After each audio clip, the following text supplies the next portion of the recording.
Now let's move on to our second panel that we have today. And to keep this momentum going, our next panel discussion is titled The Future of Workforce Management Strategies for a Dynamic Environment.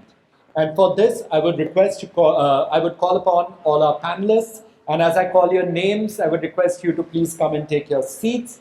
First, we have Mr. Manish Kathuria, Head of Human Resources for Honda Cars India Limited. Can we have you on stage, sir? Next, we have Mr. Chandra Prakash Jain, Vice President HR Operations for Teleperformance. Can we keep the round of applause going, ladies and gentlemen? All right. Next, we have Ms. Adhrua Minocha, HR Head India, Lewis Dreyfus Company Limited.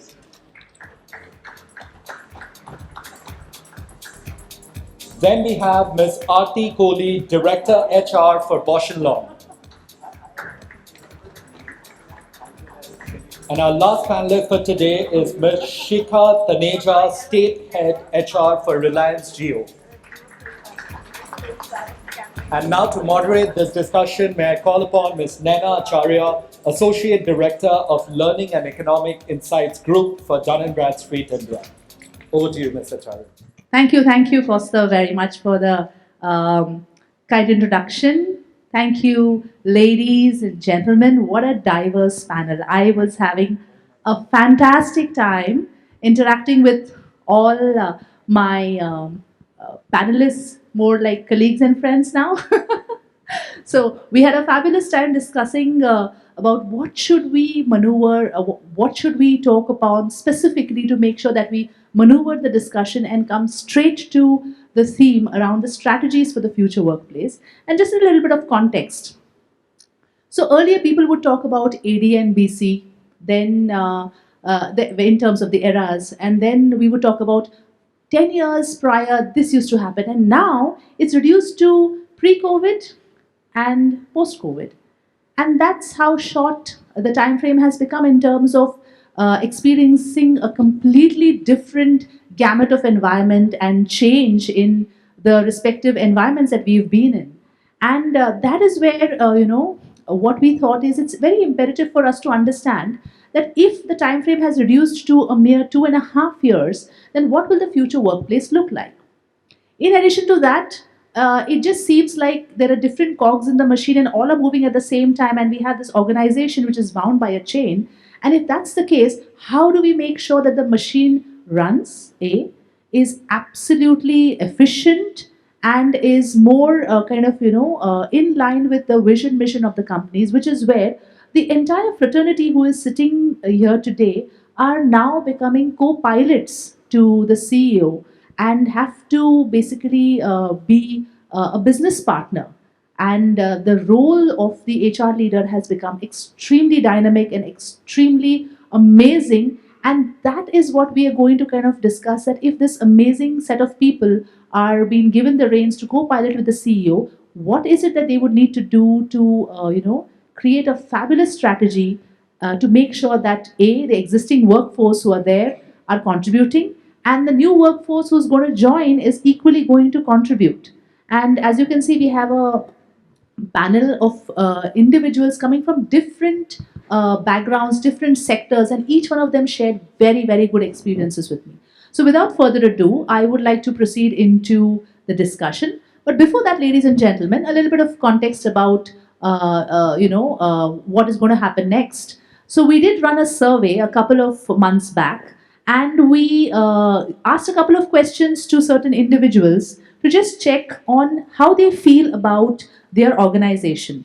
And we would love to run the survey again with all of you, and just to check whether what we have received as a earlier feedback, is it in line with what you guys think as well? So can we have, So as you can see out here, we are going to use Mentimeter to run this short survey for about 20 seconds. And the question is as follows: how well do you think your current employer adapts to employees' needs or requirements. For this purpose, you need to go to www.menti.com. You have a QR code, just scan it out there if you can. And then there's a code out here which says 47681823. So you add it on menti.com, answer this question. We have about 20 seconds. And believe me, ladies and gentlemen, it's very interesting because what we are going to do is we are going to compare the results of the live audience as well as the audiences who had participated in the earlier survey as well. Can we have the live Menti results as well? Perfect.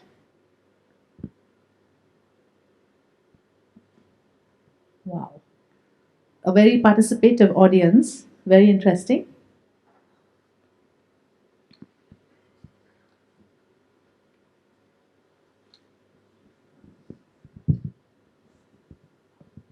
All right.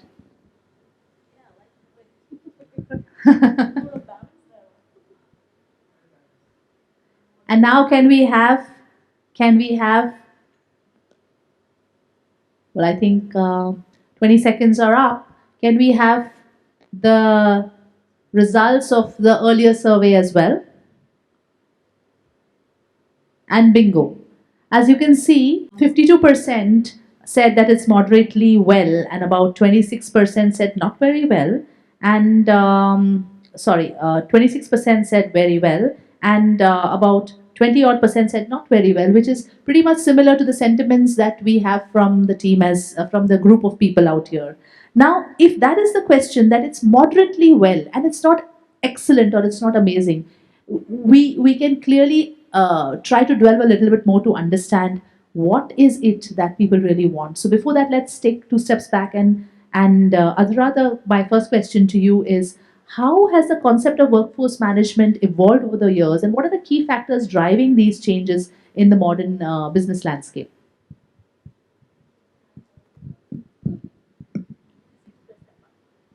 Is it working now? Yeah, it's Yes, working now. yes.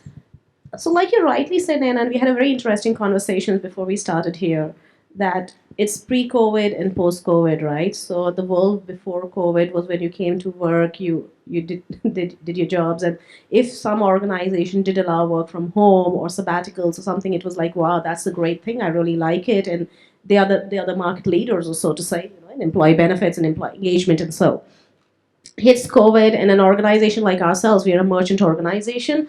We did not know what work from home was. We did not sponsor it. We were not for it because we were a trading organization. We were well equipped to work from home. So we all had laptops, we all had phones that we could work on, we all had teams and everything, but we did not like to work from home.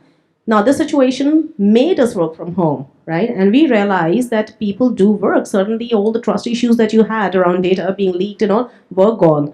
We were also the biggest merchants in India for sugar and oil during that time frame. So all those happened. Now the expectations totally changed. We are in a workforce where we do 3 days work from home.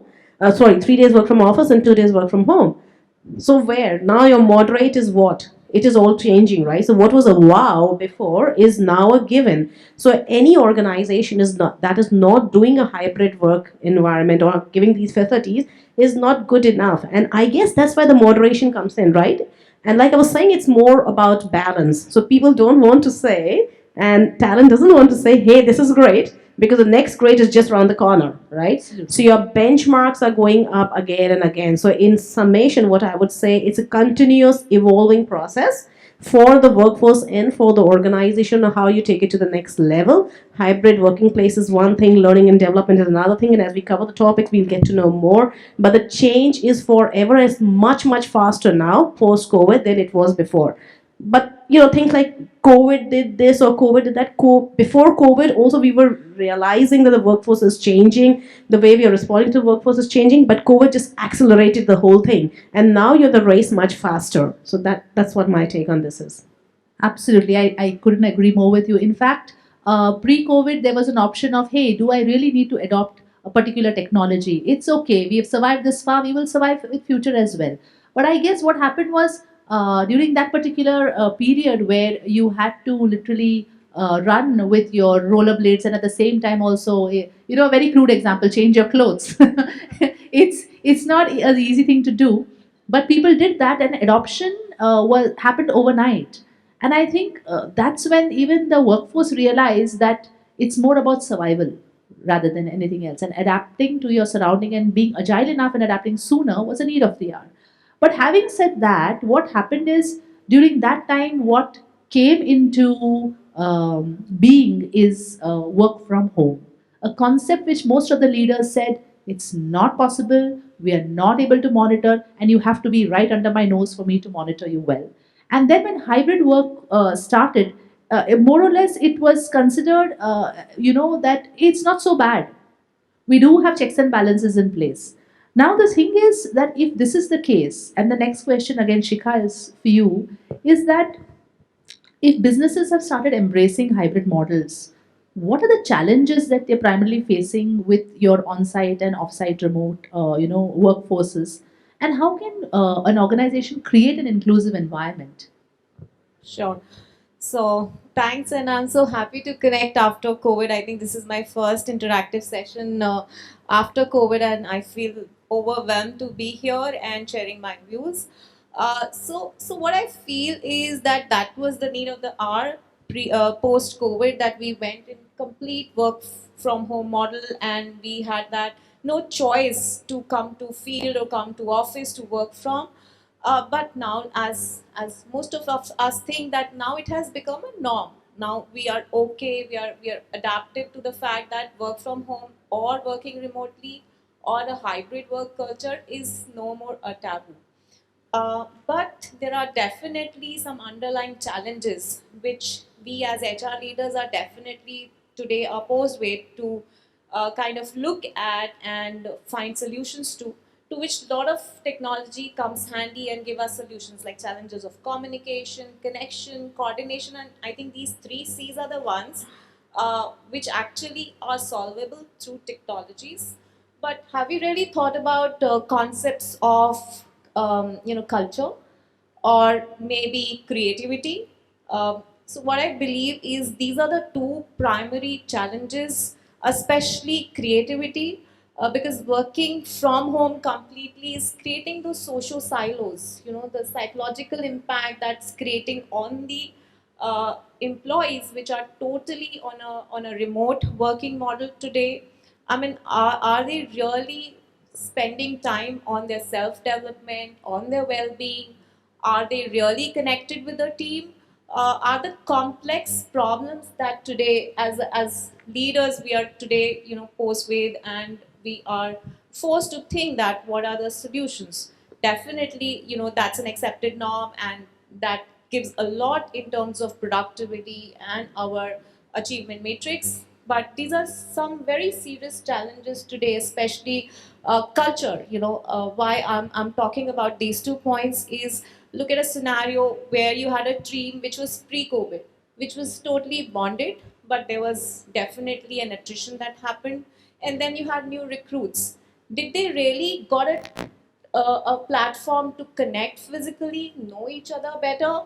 I think these are the very complex problems today as leaders or as organizations today we are actually put across with. Very well put, Chika. In fact, I was just discussing with them saying that whenever we have a virtual meeting, we put a face to a name. Okay. We'll probably put a little bit of conversations, but again, it's just a face to a name. But when we meet in person, we put a personality to the face and name. I mean, I have met my entire panel here for the first time in my life, and we connected so well, and they are amazing human beings, and I'm very sure that wouldn't have happened if we would have met virtually, isn't it? Well, that is where, I think the challenge is to make sure that the leaders these days are able to create those virtual relationships, because in the hybrid model the probability that they may probably not meet their people is higher. And then that is where my next question to you, Mr. Jain, is if, the challenges that Shikha specifically mentioned, do you think there are a couple of practices that people could use in their organizations, some examples that you could cite, where these challenges could be addressed to? Yeah, first of all, thank you very much for having me here. We all have heard so many times about the challenges that comes along with a remote working environment and landscape. But we also need to take cognizance of the fact that, very, very quickly, the entire world actually got accustomed to this. Like you did mention previously that, instantaneously people who did not know how to use certain technologies to actually be able to address the communications, right? I think that was taken out, that was taken care of, I think, in a very, very quick manner. So having said that, I think change management is something which was one of the most difficult things, but we realized that it's not actually that difficult when you talk about how quickly the entire world adapted to the ways of working once it came through. And subsequently now, like one of the panelists did mention that it is now actually becoming a challenge that how do we get the remote workforce back to offices, because I think people have got used to a certain way of working. If it's not 100% remote, it's going to be like a hybrid model that we are all used to, right? I think one of the elements that we should encourage in an organization, and I think that's probably going to be another discussion altogether, is what kind of trust and what kind of confidence levels do we have in our workforce, right?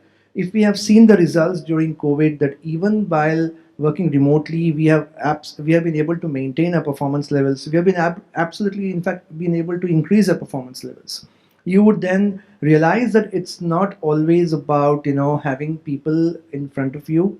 Okay, I think it's about having the trust and confidence in your workforce that they will deliver to the organization's objectives irrespective of the location where they are. I think that is one element that we need to probably inculcate and foster a little more further in our workforce, because the more you trust your employees, I'm telling you that by experience we have realized that they actually give you results much more than what probably you would have imagined, right? That's the kind of, I think, cultural change that we will need to bring in. And if you could adopt that, that will be a great plus. At the same time, I think technology is obviously one of the biggest levers that we are using. Technology aids now how we actually communicate and how we now do our work as well. Increased use of digitization, increased use of technology can actually, of course, there's no 100% replacement for what you could have in person as an interaction, but I think to an extent, living with what the means that we have and living in the age that we have, with the technologies that are there at our disposable, to a safer extent, you can definitely ensure that you have the right output that you require from your workforce. You have the right levels of commitment that you can actually drive, and it's a give and take, right? At the end of the Absolutely. day. Absolutely. So, Mr. Jain, you highlighted a very good point, and I still remember, when I was having a chat with my HR director, she said, "I never thought that in 2023 it would be a task for me to get 7 people from my team into a room to have a meeting." And tell them to come to office, because they said, what has changed? I mean, we can still be in the comfort of our house and have a meeting. And that's what she was saying, that if I'm having a challenge with 7 people, imagine you guys who are having larger teams. So I guess all of us have to really, but combat this and take it with a pinch of salt, that if this is going to be the way forward, then we have to deal with it. Having said that, there is another Yeah, thing. and I just wanted to add actually one more point, because you mentioned about what best practices you do. Because we are a business process organization, we are a very large workforce, and we actually moved about 75% of our workforce within a span of 7 days. Okay, when COVID actually hit us, one of the things that we have done and very consciously we have decided is we have not decided to call the entire workforce back. It's only in certain pockets or areas where our clients deem, or rather they demand that we need the workforce back in office. Elsewhere, we are very in fact we have given all the authorizations for a remote working environment, whether it is hybrid, 3 days in office and 2 days at work, or probably completely remote, as long as the clients are okay, as long as we as management or leadership are okay, and we have the trust and confidence in our employees. So one of the practices that we did is we stopped enforcing 5 day in office work culture. Wow. And I can see this happening perpetually everywhere. But what has also given rise to Again, I will not attribute this only to COVID, but I would also attribute this to the mindset of the existing workforces, the new kids. And Aarti coined a beautiful term. What was that, Aarti? Your tech teenagers. Tech teenagers. I have, and I found it so novel, so true. But Aarti, a little bit insights on the tech teenagers, and of course the question as well that I'm going to ask you is the gig economy is on a rise.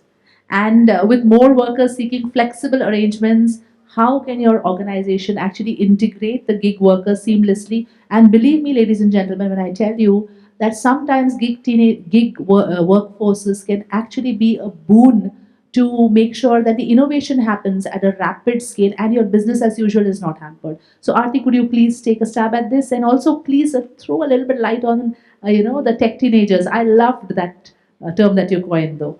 Yeah, so probably we'll take it one by one. So let's talk about the gig aspect first. And before I give my views on it, we have a number of people in the room. So very quickly, with a show of hands, how many of you have experienced gig projects or gig as something that's prevalent in your companies? Just a show of hands. So yeah, I would say yeah, definitely IT and certain sectors would see it more, but we see that gig working is something which is now well accepted and well entrenched in the workforces right now. And just to show, throw some numbers, and these are just Indian numbers, in the next 7 to 8 years from now, we would have almost 10% of our workforce which would be from the gig economy. So that is going to be a big number, and obviously these numbers, and as we move forward, and as our strategies become more integrated for gig workers, these numbers are here to rise. So how do we look at making workforce strategies which integrates or seamlessly seeps this segment of workers into our organizations? I think to first understand that, what we need to understand is what are the tenants or what are the pillars on which the gig economy or the gig workers are sitting, or why did this actually come into place in the first place. uh, we've talked about post and pre COVID eras. I think what has also resulted as a result of that is work has become time agnostic, location agnostic. So I think these are the two things, that time and location became irrelevant in the working scenario post COVID. Also, we have a workforce called Gen Z, which is coming, and that is the workforce which does not want to work full time. They want more money, but they want to work lesser, so more flexibility. There is another aspect with this workforce, and even the existing workforce, which is the streak for entrepreneurship. So what we call micro entrepreneurship. Everybody wants to become an entrepreneur. You don't want to be bounded or bound by a regular job. So these are the basic tenets on which the gig economy is sitting. So if you have to deal with all of this, and the most important, which is more pay, less work, more pay, or more flexibility, or more work life balance, if these are the tenets on which your gig economy is sitting, then how do you look at formulating the strategy which is going to make these workers work, be retained, as well as mix with your regular workforce? I think that is something which is very, very important. Now, even the government has started recognizing gig workers, as a result of which, if you saw, and most of you would know that in our codes, the social security codes, gig workers have been given a status as far as your statutory or social benefits are required, social security benefits are there. So, gig workers have been given that status and acceptance as far as the codes. So, the government is also looking at moving with the times, knowing that this workforce is here to stay. The three areas where I feel where we need to focus on our workforce strategy is, how do we look at building a performance matrix for gig workers? because they are there as a project based, because project based evaluation is not something that is very very prevalent. It is there in certain sectors but not really as an industry. Correct. We don't do project based assessments, we do regular annual or biannual assessments. So how are you going to assess your gig worker on successful completion of project and also integrate that with your mixed workforce, because you have to have a common barometer to measure performance. So I think that is one area where performance management is something where we need to have strategies where we look at seamlessly integrating the performance matrix against the deliverable goals and KPIs for a gig worker vis-a-vis a mixed force worker. The other is culture. Also, because these people are temporary and not regular employees, at times, they may not integrate with every company has a moral fabric, a culture, a vision, a code that it stands for. Now, if you have somebody who's coming in very temporarily for a project, are they really vibing with that code of the organization? Are they integrating within your culture? And also, is it affecting the culture of your regular employees? Are your regular employees going to feel shortchanged, or you have so many exceptions of flexibility, money, performance, blah blah blah for these workers, but then I am the guy who's committed to you. What are you doing specially for me? So I think culture and performance are the two aspects where I feel we need to be very careful in devising our workforce strategies. But clearly, this segment of workers is here to stay. I think a lot of us need to also look at changing the mindset. Earlier, a part time job was probably looked at with a pinch of or a hint of, oh, capability. Is it a capability issue? That the person is doing a part time job? Is it not because of, you're skilled enough to become a regular employee? Are you taking it out of some pressure? I think it's now the tables have turned. It's more of choice. It's more of about my availability and my convenience and comfort. So we need to accept that it is no longer capability. It is more about my own choice now, and that mindset is, I think, going to probably look at making us develop better strategies for them. Beautifully said, Shikha. I couldn't agree more with you, because when we look at the things that you will actually need to juggle with, it is so amazing, because you're right. You have people who are committed to the cause, committed to the company, and suddenly you have a gig worker, and everybody is amazed by the output from the work. And then the committed person says, "Hey, you know what? Where am I in the entire scheme of things?" So how do you manage? And if this is the way moving forward, we've seen Infosys firing like multiple people just because they were multitasking or taking up a lot of other assignments. But if this is going to be the way forward, where even enterprises think it's easier for us to get someone who has the skill sets, but I don't need them full time, let them come work on the project and move. Then in that case, the people who are committed to the cause would feel that, where are we given that kind of importance? Will we become redundant? Which is really good. And I think one of the strategies that companies would really need to put as probably amongst the top three priorities is this one. Very well said, Arthi. I mean, now, the next, I wouldn't say the elephant in the room. It has always been there. We just chose not to see it right now, is the way technology is influencing our lives. And we as employees are actually customers, internal customers to our companies. And we are also spoiled customers. So when we go out and we are spoiled for choices in the workplace as well, we would be a little unhappy if the choices are not given to us. And therefore, companies are focusing more on utilizing, new age tools which have generative AI, which have AI enabled, which give you dashboards for decision making. And the expectation of the management as well is that when I am at a podium and I have to speak about my company, I would need to have these kind of technology driven insights. And then the pressure comes on people who are working in the organization, saying that, okay, if you want all these things, am I skilled enough to do that? So my next question, and I think Aarti and Manish, both of you can take this, because I'm very sure you guys will be able to give more insights, is Technologies such as AI and automation are transforming job roles, no doubt about it.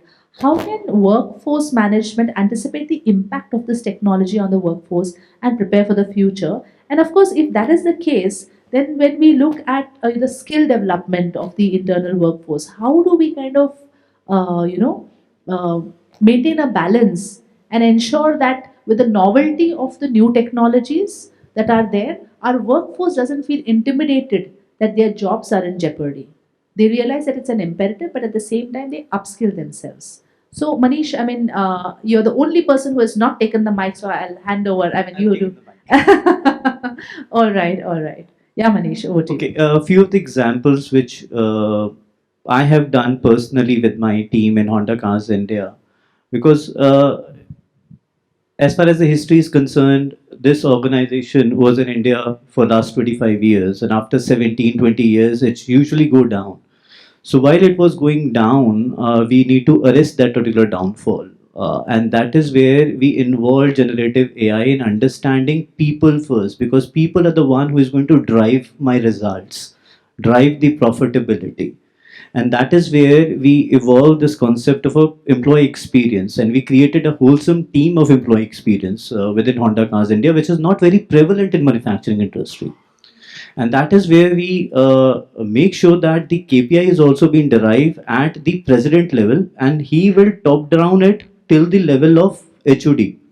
And that generative AI will give all the data points to the HOD, who is my people manager, right? And how I'm going to do it is a quarterly survey, which is segmented into the domain of, and there are precisely four domain of employee experience which we worked out, which are very important, and that is where we integrated it with the AI. First, communication. How people are feeling that they are connected with the company future.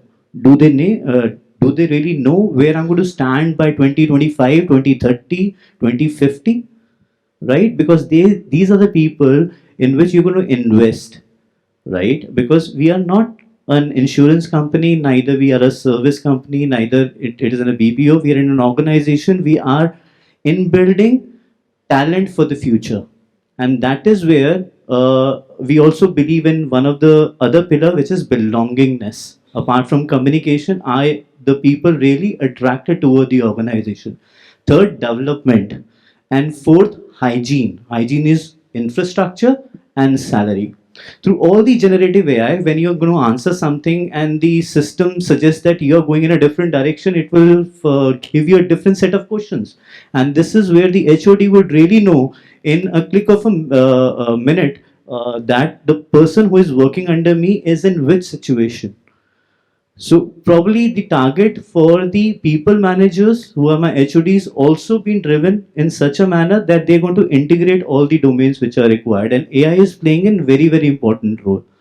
And that is where you can really bring up people and align it toward the company profitability as well.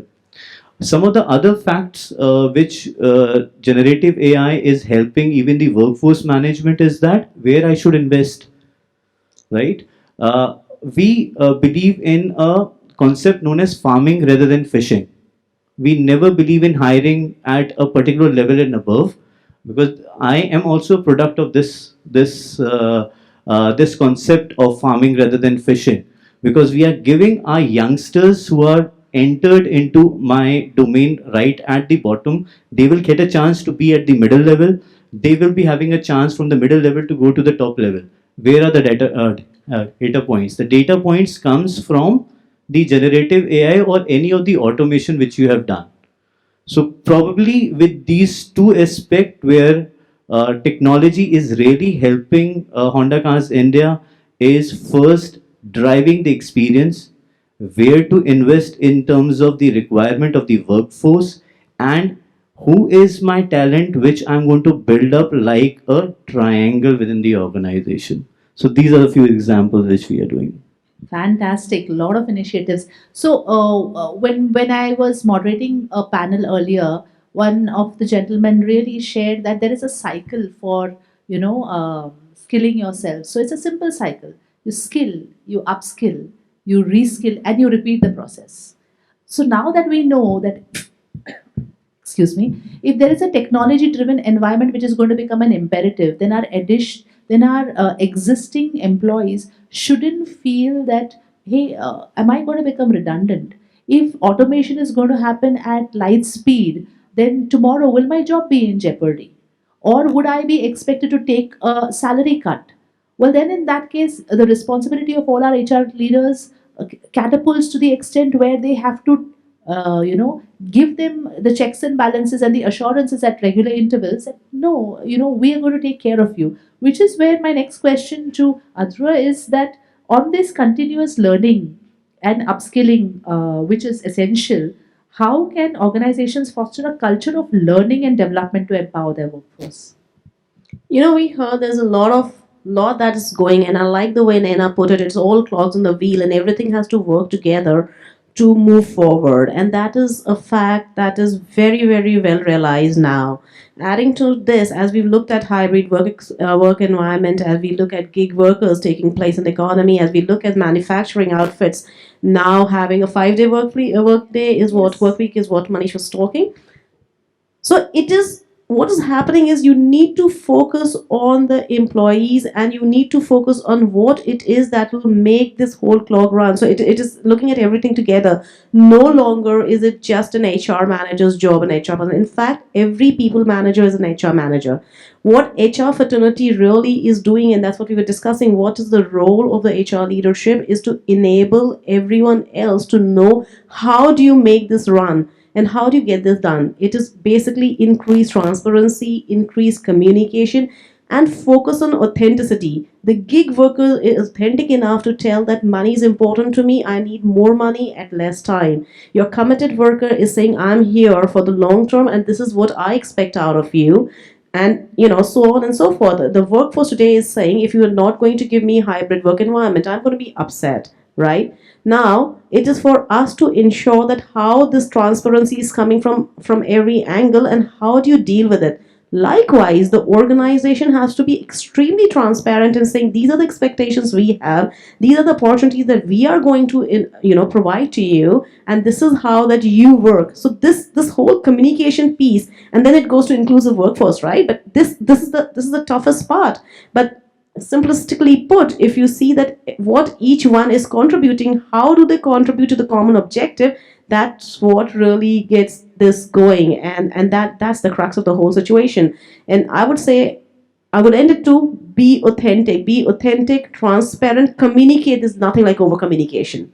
So organizations have to consistently go on communicating. Hey, this is what I'm doing. This is what I'm doing. This is what I can do, and this is what works for us. These are our values. This is the way we function. This is our culture. This is our expectations. Likewise, I think the workforce is very, very communicative of what they want us to do, right? So it has to be a two-way communication, and it is all of us working together to make this happen. It's not about one person at all.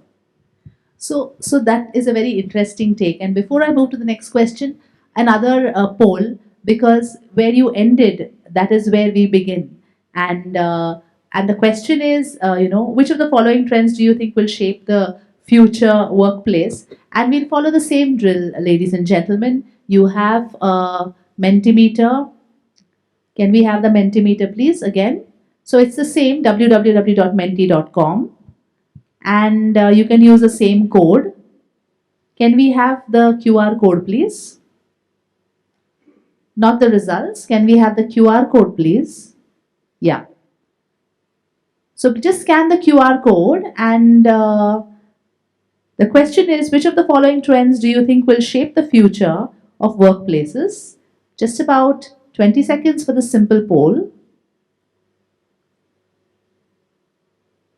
Can we have the live poll as well, please?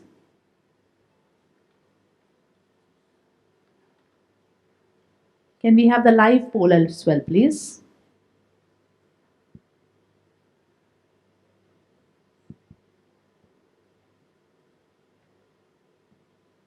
Wow. This is the live poll that is being done, where we can see decentralized work infrastructure enabling. Okay. Tech driven is at par. Another couple of seconds and then we'll be done. Oh, wow. Tech driven work environment seems to be taking the lead. Perfect. Can we have the poll results of the earlier poll that we had conducted? Wow, we have 14 people. This is quite high. Well, bingo. Again, the sentiments are the same.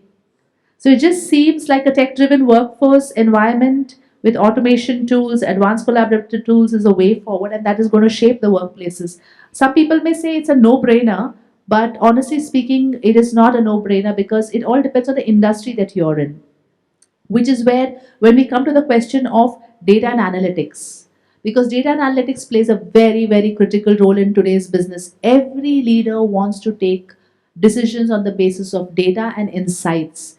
Even a simple keynote address will have 10 statistics thrown at you, and it's not that you are left to figure out whether this is true or no. It is substantiated with enough and more supporting information. So my next question primarily is, I mean, Shikha and Aarti, each one of you can take. Shikha, it's been quite some time since we heard your lovely voice, so it would be nice to hear you. That what role does data and analytics and workforce matrices play in optimizing your workforce management practices and helping you take informed decisions, especially with respect to talent allocation and performance? So at our workplace, actually, we cherish is data is the new oil, because Reliance has its roots from oil.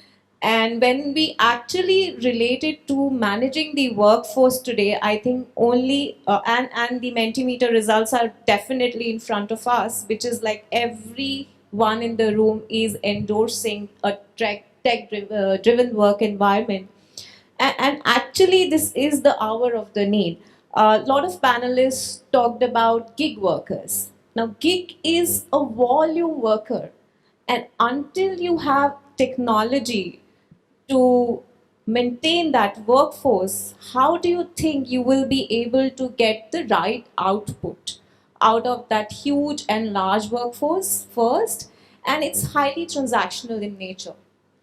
So today the need of the hour, or the for the companies which are working on this technology, will be to enable leaders to ensure that every form of workforce, be it gig, be it full-time, be it part-time employees, be it campus recruits, new recruits, there has to be a data-driven solutions that support us in decision making, in ensuring that every form of workforce is giving the right output.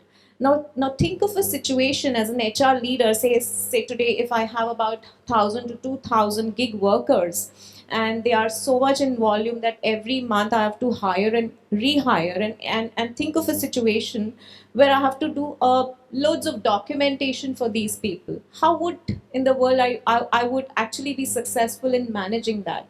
So there has to be tools. So one of the tool is the DigiLocker, that has all the data of any human being in India, at least, that can become handy, right? So such kind of technology tools enable us. Likewise, when we have to make decisions, like suppose a gig form of employment is giving me, say, about 10 to 20% of output, but at the same time the full-time employment cost is very huge, and I want to transition from that to a further more gig form of workforce. So such kind of decision making, again, is data, again would be the tools that will be actually the requirement for the future, and that's we totally endorse. Yeah. Fantastic. In fact, I'm happy that we are, respecting time, but we have still one question which is, which is actually quite important, and I would say it has to be in the DNA of every company, and that is, couple of pillars, and one is diversity, equity, inclusion, and employee well-being and mental health. Now these have become very critical. So, of course, this question is open to all the panelists. Just two sentences or maybe three sentences on what would be the two things that every company would need to keep in mind, especially while charting a strategy with respect to these pillars. I know 2 points is too less, but I'm very sure that there could be a common streak which has to be kept in mind when you chart these strategies. I'll begin from my left, and I guess Manish, if you could share 2 points, please. One thing which I will first of all make is well-being, and to target well-being, and because of paucity of time, I'll be very brief. Have the data points ready, because when you intake the people, you do a medical test, you do yearly medical test, you have the data of people who consult with the doctor.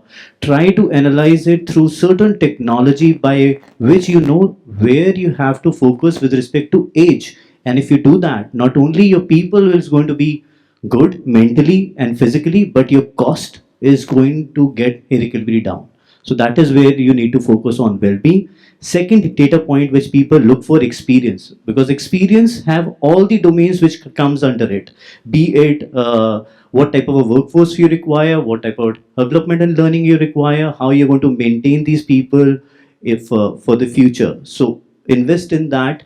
Make sure that the technology is aligned so that you as an HR and the people managers knows their data points and they take action accordingly and continuously.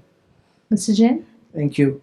Since you actually spoke about well-being of the employees, one of the points about wellness, and I was actually part of another discussion just before this. We were discussing wellness, and one point that actually, I strongly believe in is that the wellness initiatives or strategy of any organization has to be very inclusive, right? Many companies, many organizations provide, let's say executive health checkups only at the leadership level. Now, we will need to actually think of the larger workforce, and we'll need to see, are we providing an equitable platform where all our employees, right, irrespective of the grades and across the hierarchies, are actually provided in true sense, right? The belief that, as an organization, as a company, I care for you, right? So this is the wellness strategy for me. I will ensure that one, we will provide screenings to everyone across all levels. Second, we'll also ensure that it's not only limited to screenings. It's about the outcome of the screenings are also addressed through means of personal financial assistance that an organization can actually, devise a strategy on. Maybe that is one aspect that is missing across organizations.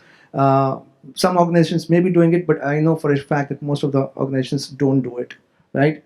Yeah. And probably on the second point in terms of the data and analytics part.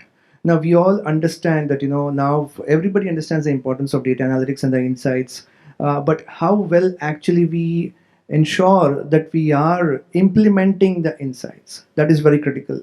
Now, if you are dealing with a new age workforce, if you're dealing with gig workforce, and if you actually look at the channels that through which you provide employee experience, for example, a contact center experience for HR help desk, right? We implemented AI generative, chat GPT levered tool, and what we saw, the results in the first 3 months of the pilot were just amazing.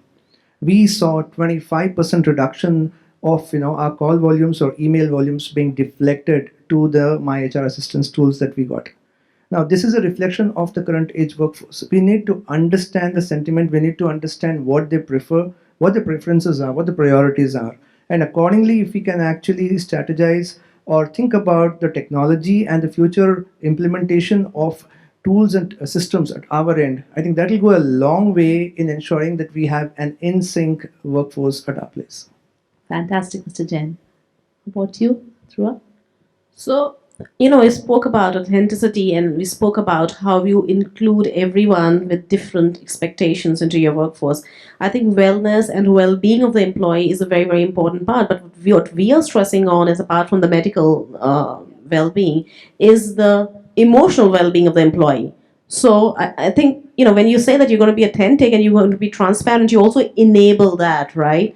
So, you have to give that confidence through various employee assistance programs and all that. It is okay to have different emotions. It's okay to know what you want. If you're feeling, if there's grief in your family, the person will be impacted. Secondly, the person is getting, any human being is getting their whole self to work, and we have to be, we have to acknowledge that. You don't come to work and say, here I'm at work and I'm not, then you're not authentic.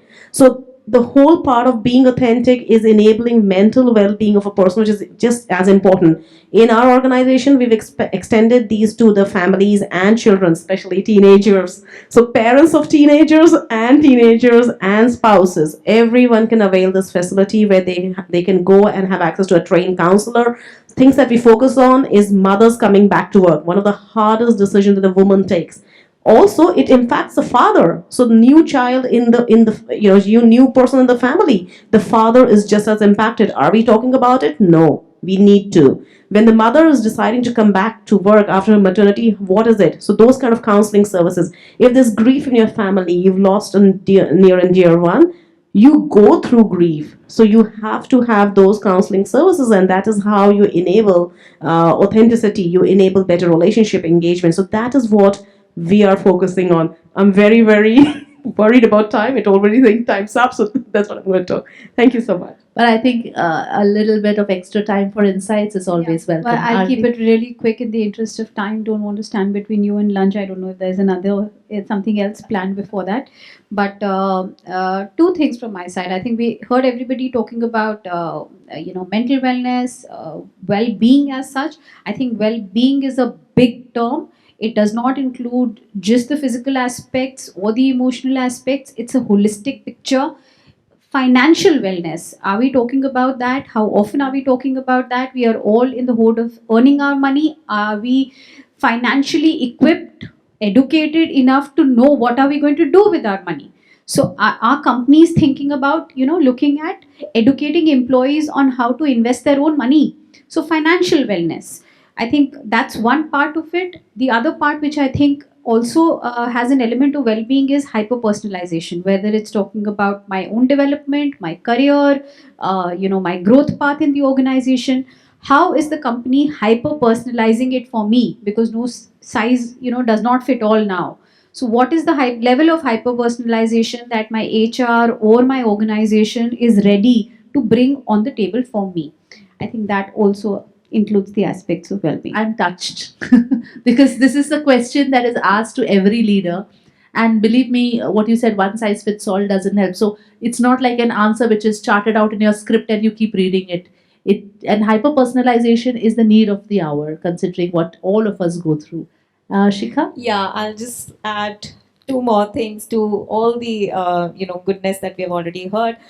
So you talked about diversity, and I think this forum already endorses a large amount of diversity that we also spoke about when we were talking as a panel offline. So diversity we can already see, and I definitely said there would be a time when we will actually be endorsing the other side of the diversity.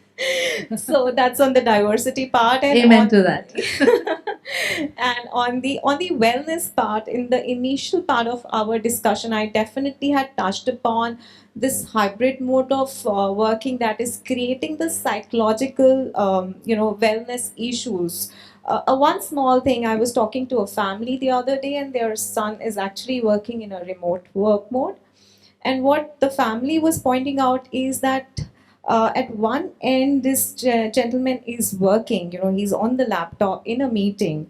On the other end, he's having his headset on his ears and he's playing a game.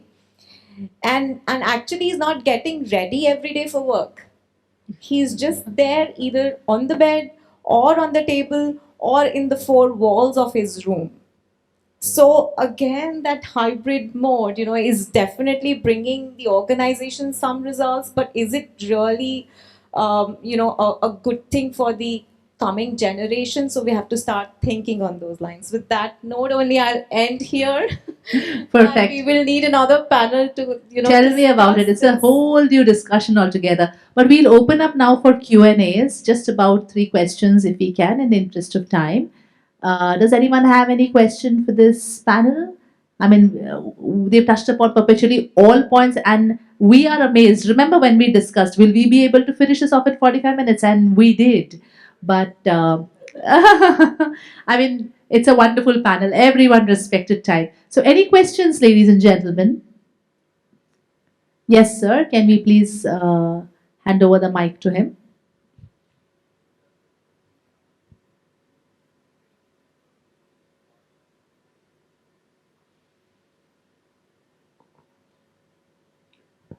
Thank you.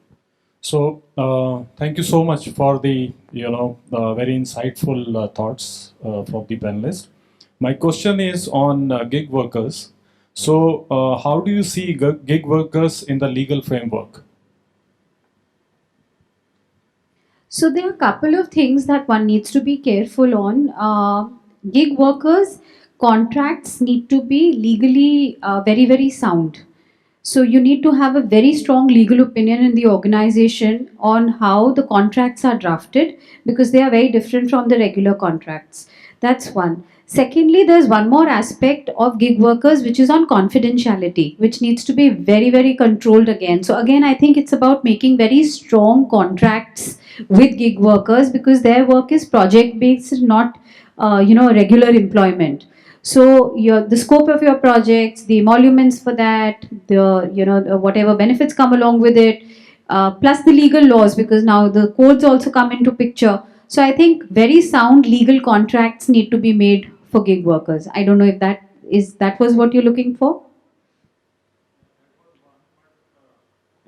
That was one, but my point was actually I was more keen to know that if the model standing orders, Mr. Manish would refer that, which we follow in industry, model standing orders generally we follow.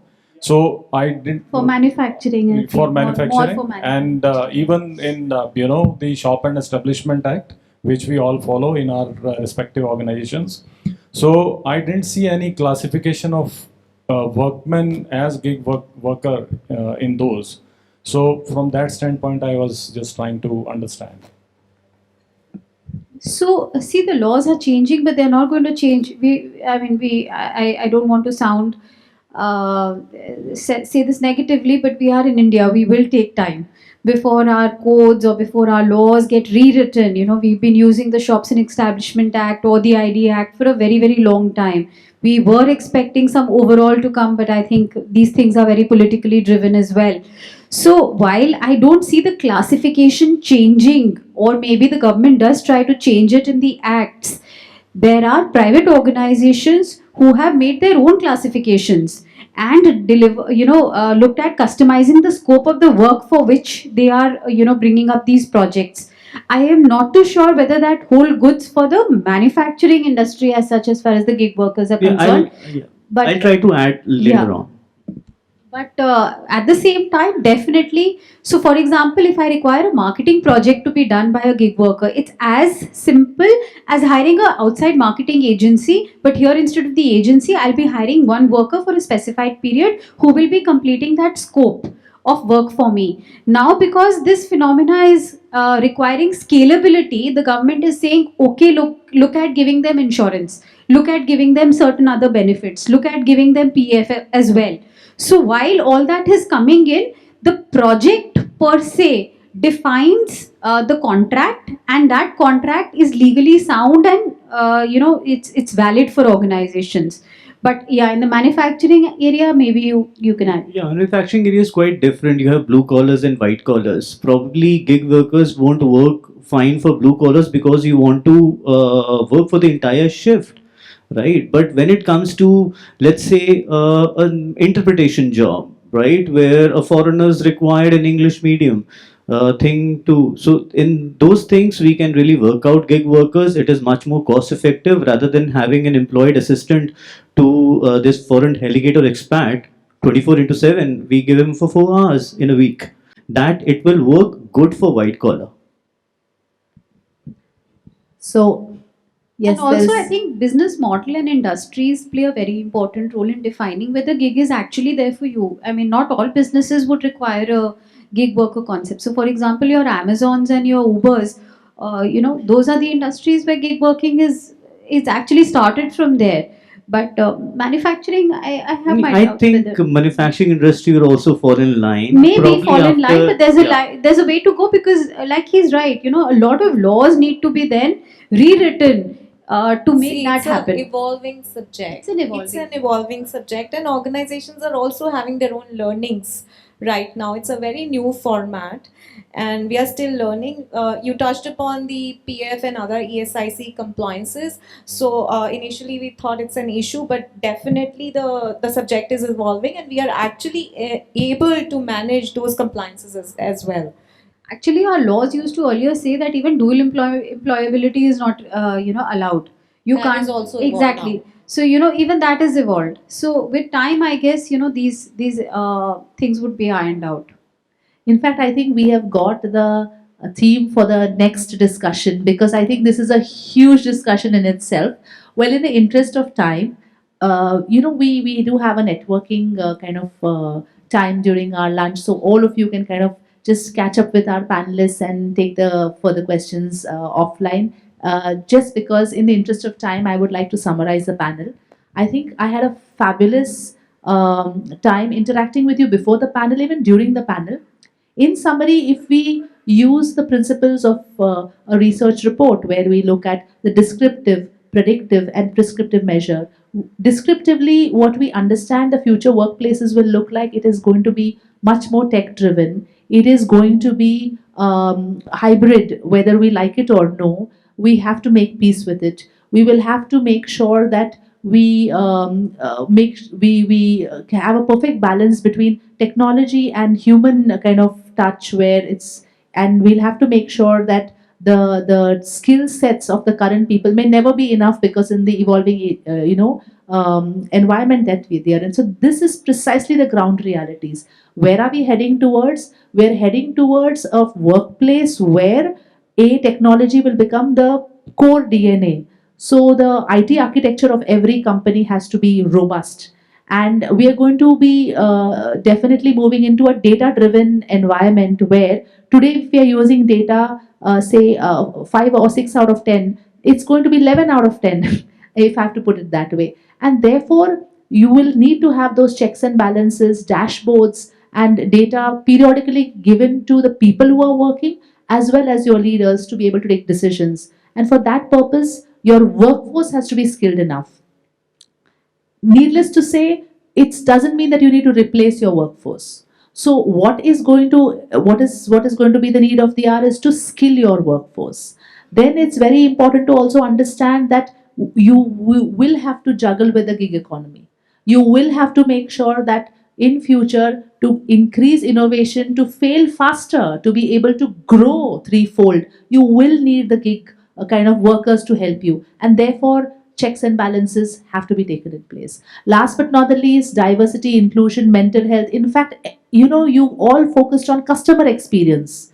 EX, employee experience, is going to become the core now, because people make a company doesn't make people. So therefore, that is going to be the way forward. Now, if this is going to be the way forward, prescriptively, what have our leaders told us? Our leaders have told us very clearly that A, you need to make sure that to understand your employee, you yourselves must have the checks and balances through technology, adapt technology, critical for your business. Don't just jump on the bandwagon because others have. Use those technologies which will help you get the data, understand your people, create a good mindset, help you identify what is the mindset that they want.